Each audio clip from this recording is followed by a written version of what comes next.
Hello, I'm here during the lunch rush with Janice, who owns her own food truck. Best cheesesteaks in town. Janice traded up to Geico Commercial Auto Insurance for her food truck business. We're here where she needs us most. They sure are. We make it so easy for her to save, with customised coverage that grows with her business.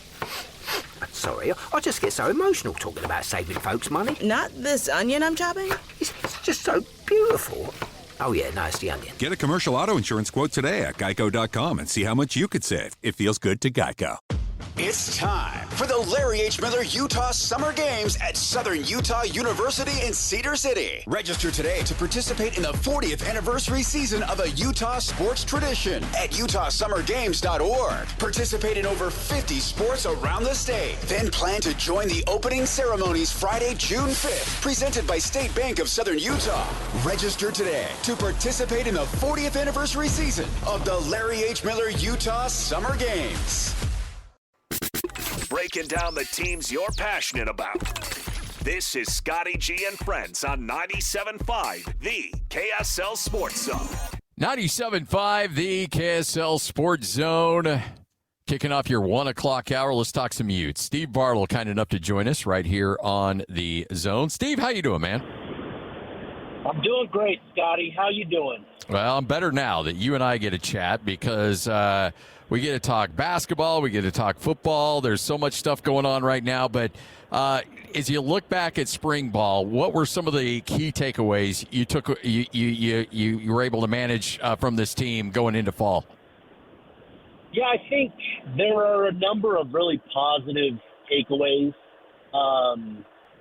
with Utah football from spring, and I think it starts, first and foremost with that quarterback position. Obviously, for Utah, the big off-season win was bringing back both Devin Dampier and Bird Ficklin. And, with Morgan Scalley taking over, there's been a lot of talk about the passing game and what Scalley wants and going out and filling out his staff with Kevin McGibbon and also Ryan Gunderson, a quarterback assistant. It seemed like, everything pointed towards the passing game being more of a focal point for Utah than it's been, for the last 2 decades. And through spring ball, through 5 weeks of camp, almost every opportunity that we were up there, we watched a lot of throw games. It was really interesting. I think the stuff that we saw from Dev and from Bird individually, I think, is really encouraging as well. They are going through a bit of a shift in terms of what they're asking their quarterbacks to do and how they want them to operate.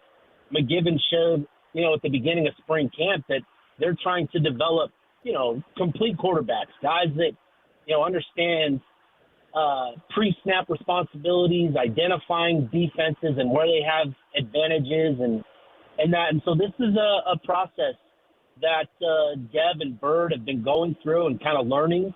And I think it's been really, really good for the development of both those quarterbacks. So to start there, I think Utah's in a good spot with their quarterback position. And coinciding with that is the wide receiver room. We were blown away by what we saw from this group over the 5 weeks. And I think that's largely due in part to some of the development of guys that we didn't necessarily expect. Speaking to Nate Johnson and Creed Whittemore and Gadrian Zipper, these are guys that each had moments where they were the focal point of the passing attack and capitalized on opportunities and made big plays. And so to have those guys developing and making plays to go along with what Utah brought in through the transfer portal and Braden Pagan and Kyrie Scholes, that wide receiver room looks like a major strong point for this team, which is just kind of crazy to say, with Utah football, that the wide receiver room is going to be one of the top positions going into a season. But beyond that, there were good developments in the trenches. I think the defensive line in particular looked more like the defensive line that you expect from Utah, not so much what we saw in those final couple games of last season. And then, a number of individual guys that made progress in that as well. So a lot of good positives, but I think first and foremost, it's that quarterback position, wide receiver room, and the passing game in general. Steve Bartle with us right here on 97.5, the KSL Sports Zone. Where's your confidence level overall in the Utah defense? I know that we never really have issues with the defense because we always assume that it's going to be good, but does that same assumption hold true going into this upcoming season?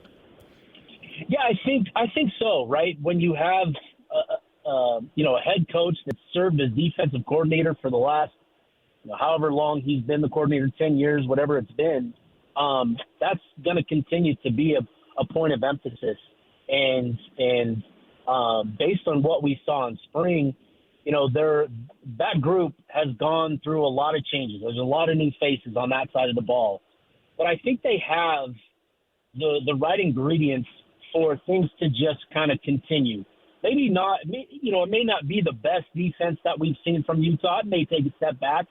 It may also look a little bit different with Colton Swan taking over and him maybe adding a little bit of flavor to it as well. So I think there's a lot of potential here with this defense, both good and bad. And I think that's going to be really interesting. But in terms of just what we saw, I think the confidence level should still be fairly high for Utah fans based on what they have. And I think some of the bright spots, the real bright spots, was the development of that cornerback room. They've got guys across the board that they can line up, that are 6'2 plus, that are long, that are physical. And, with that, it is a double-edged sword when you're playing with physical corners. You can be a little grabby, and that's going to be the issue. And that's something that Sharif Shaw talked about yesterday in his availability with us, that, that was the big issue for that group was the penalties. But you love the physicality, you love what that does, and how that sort of embodies what Utah has always been about, being a press man cover team. So overall, I think there's a lot of good pieces. Like I said, the defensive line really impressed, and I think there should be a good amount of confidence. I'd put it at 7.5 out of 10 in terms of confidence level and what to expect from this defense next season. When you look at Colton Swan, okay, I will say, if I were Morgan Scalley and that defense had been my baby for as long as it has been, I would have a hard time not peeking into meetings and peeking into on the headset like, hey, Colton, you sure you're going to call that corner blitz on 3rd and 12? You sure you want to do that? Like, I would be the mother of all micromanagers. Lloyd can attest to that when it comes to the radio station. Like, I still want to be involved in all the little things that's going on. How hard will that be for Morgan to really step aside and let Colton take control of that thing? To his credit, he has been very vocal in wanting to allow his coaches to coach. And based on what we saw throughout spring, that was the case, right? It wasn't when the defense made a mistake or they didn't do something correctly. It was Colton Swan getting after the guys. It wasn't Morgan. I was actually really surprised at how Morgan sort of operated this spring. I still kind of expected that. I expected him to be sort of, a little tilted towards the defensive side of the ball in terms of how he coached, how vocal he was, but he wasn't. He's kind of been hands off and really allowed his coaches, and Colton Swan in particular, to assert himself as that defensive coordinator. I think that is going to continue to be a point of emphasis moving forward for Scally, is he wants Swan to be the coordinator, to be the guy, and to have that confidence in him.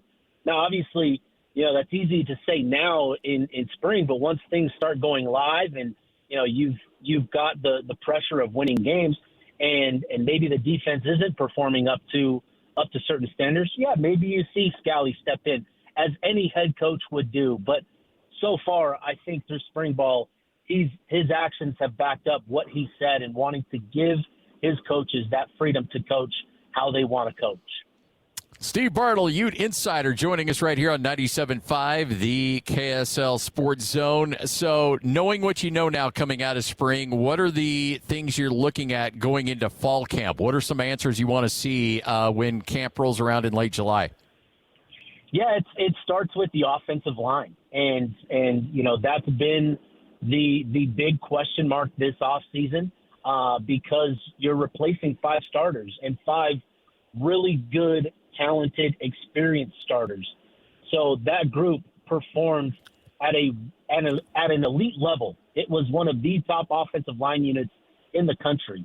And so there is going to be a drop-off in terms of how this group performs. But I think there have been encouraging developments within that group over these last 5 weeks. And a guy in particular that I think has come on over the last couple of weeks is former Corner Canyon star Ike Garcia, who, he's going into his 3rd year with the program.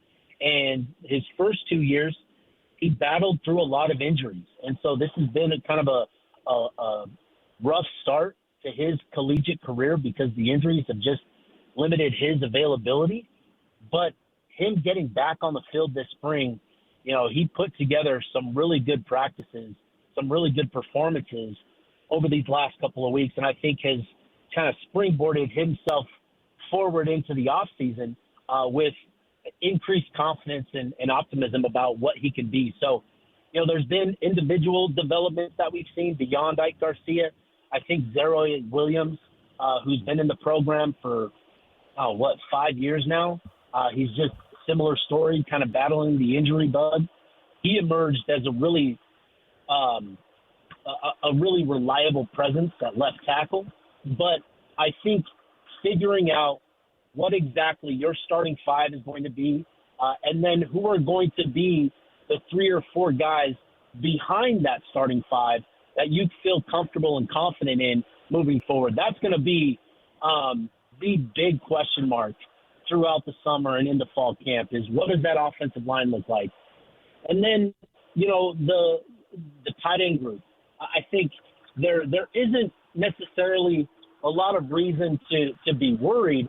It's just there's going to be a noticeable difference in terms of how that group is utilized than what we've seen over the last couple of years. And so kind of learning a little bit more of what that group looks like in fall, I think is going to be interesting as they kind of reincorporate Hunter Andrews, who was expected to be a pretty significant piece to the puzzle last season. And then you've still got these other guys in Semi Tawalunga and Sione Motuatuaka and these guys. And so those are probably the 2 groups where there are the question marks that need to be answered between now and the time the season gets rolling. Steve Bartle with us, 97.5, the KSL Sports Zone, Ute Insider. When you have 2 players taken, one definitely will go in the first round. Good chance you're going to have 2 offensive linemen, 2 tackles taken in the first round of the NFL draft here in a few weeks. What does that mean to your program in terms of recruiting? Because I got to imagine you can build off that in the recruiting wars in a big way. Oh, absolutely. It's huge. When you have those NFL draft picks and those high-value day 1, day 2 draft picks, it's huge for your program. It speaks to your ability to develop. It speaks to your ability to get these guys prepared for the professional level. And it is absolutely,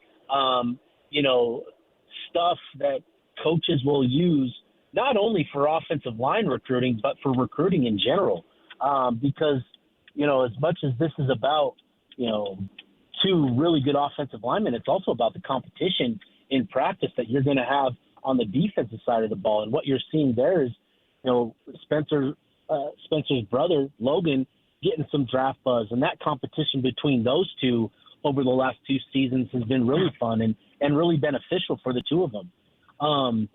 So I think it's pretty significant to have those 2 potentially go in the first round. And, those are guys that have worked extremely hard. They're gifted athletes. And 2 guys that I think really loved being at Utah and developing that friendship. Speaking of Caleb and Spencer, and that too is the type of stuff that Utah loves to sell to recruits is, the player development side, the competitive the competitiveness of the program, and then just the family relationship and bond. Like that's really cool to sell to recruits, and that's something that this staff is absolutely going to use moving forward. Alex Jensen gets a full off season, working the portal, doing the best he can to, keep guys in and also build this team going into next year. How do you feel like this has gone over these last 2 weeks of the portal window in college basketball? Yeah, it's this is going to be a longer process than I think many fans wanted to see and hoped to see. I think this is something where Utah wants to be very careful and very mindful of what they're building. And to start their transfer portal recruiting cycle with the commitment of Jackson Holcomb, I think is a great start because Holcomb himself is the type of piece you need. He's a high-level glue guy type of player where, we tend to look at the really impactful players as we sort of lump them in two buckets. You're either a creator or you're a finisher, whether that be at the rim or from the three-point line. And, Holcomb isn't necessarily a creator. He isn't necessarily a finisher. He's that connective tissue between the two, where he is sort of this secondary playmaker to the primary ball handlers. He can create, he can finish at the rim. And to have that in place now, I think, is big because he's also a local kid. He's an in-state product. And that's something that Alex and Wes have wanted to emphasize as they kind of rebuild and remake this roster. So they've got their hands, pretty busy in the transfer portal. They're also pushing pretty hard internationally. I know that they're involved with a couple of guys overseas pretty heavily, and, it can be tough to get updates from overseas in this regard, but this staff is working hard to really kind of remake what this roster looks like, going from a group where you had a lot of really good individuals, Terrence Brown and his isolation play, Don McHenry, similar story there. I think what you're going to see is Alex and Wes build this roster out where it reflects more of an emotion offense, more of a system-based offense. You're still going to need your individual playmakers that can create when things break down, and that's kind of the key piece here for Utah. But I think you're going to see this shift and finding the right pieces, being mindful of your resources is going to be paramount for Alex and Wes moving forward. I'm asking you to speculate a little bit here, and maybe that's not fair, and if you're not sure, that's totally fine. But in terms of I don't need to know a number, and I don't want you to speculate on a number, but in terms of top half, top third, where do you think the spending is for Utah in college basketball? Are they the top 5 in the Big 12, top half? Are they in the bottom half? Where do you speculate they're at? Yeah, it's tough to say where they're at within the Big 12 because you hear so many numbers, and from what I've heard with Utah, what I know I can say is I feel comfortable that they are going to have about double, maybe a little bit more than double what they had this year, and that there are a lot of people around the program that want Alex to succeed. And in the Big 12, this is a conference that loves its basketball. And you see it 50 miles south, the investment that the BYU is willing to make to their basketball program. And that's the case, at multiple other spots. Programs like Kansas State and Cincinnati are even getting into the 8-figure mark. And I'm not saying that Utah is going to be in that mark, but I'm saying don't rule it out. I think there's a real chance that Utah could approach that number potentially this offseason. But for sure, they are going to have a bit more money to play with, and the support around the program is there for Alex. So if he needs those additional resources, it'll be there for him. Well, I could not be impartial when it comes to Alex. I've known he and his wife and his family for a long time, so wish him nothing but success. And if there's a man for the job, it certainly is going to be him. And, and if it doesn't work under Alex, I think there are other issues maybe at play because, you can't find a better human being and a better coach than Alex Jensen for sure. Totally agree with you, Scotty. I think Alex understands completely what Utah basketball needs. And I think for those around the program, those that follow the program, it's about having the right expectations. Yeah. This, may or may not be an instant turnaround. Utah basketball has struggled for years, and that's what a lot of these kids growing up have come to not realize, but see of Utah is a program that has struggled for the majority of the last decade. And so this is going to take time, but I think Alex and Wes, these are two guys that are really invested in righting this ship and getting it turned around this offseason. Steve, have a good one, man. We'll talk again soon. Appreciate all your help and all your coverage at KSLSports.com. Yeah, appreciate you, Scotty. Have a good one, man. There he is. It is Steve Bartle right here on 97.5, the KSL Sports Zone.